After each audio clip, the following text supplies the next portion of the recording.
नमस्कार. काय सांगा तुमचं काय विषय? माझा प्रश्न असाच आहे की पाठीमागं गेल्या वर्षी नानाची तर मिटिंग झाली होती छोट्या सर्जापत्रात गोठरवाल्याला दिलेल्या. तर ते मिटिंगेत असं ठरलं होतं की 10% त्याला रक्कम दिली जाईल प्रत्येक अड्ड्यातली आणि जून महिन्यात त्याच्याकडे बैल जाईल. आता जून महिना उलटून गेला आहे, आता जुलै महिना तरी संपाय आला तरी अजून काही बैल पाठवला. त्यावेळेला म्हणून तर मी इथं अन्यायाविरुद्ध लढायचा मेळावा आहे म्हणून तर त्यांच्याशी ह्या संघटनेशी बोलण्यासाठी इथं आज राहिलो होते. ते नानाशने मी सांगितलं बाबा त्यांचं काय करायचा निर्णय ते ठरवतील संघटना. मला काय सांगा? आता काय आहे, हा विषय माझ्या समाजाचा, हा काही संघटनेचा विषय नाही आहे. संघटनेचा विषय मी समाजाचा विषय आहे आणि हा विषय मी मिटवला होता. त्यावेळेला बोर्डचे मालक त्यांना बैल काही ते द्यायचा नव्हता, विजयभाऊ बैल न्यायचा होता, ह्या सगळ्या गोष्टी झाल्या होत्या.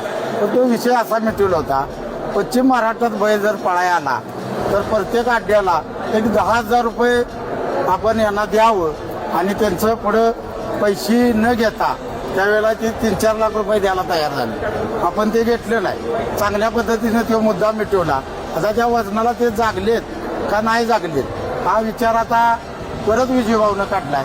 तर विजयभाऊचं काय मिळालंय का, त्यांनी काय दिलंय का मला काय माहीत नाही. पण माझ्यासमोर ठरलेला विषय असा आहे, प्रत्येक अड्ड्याला 10,000 रुपये विजयभाऊला द्यायचा आणि 4 महिन्यानंतर बैल विजयभाऊकडे पाठवायचा असा विषय होता.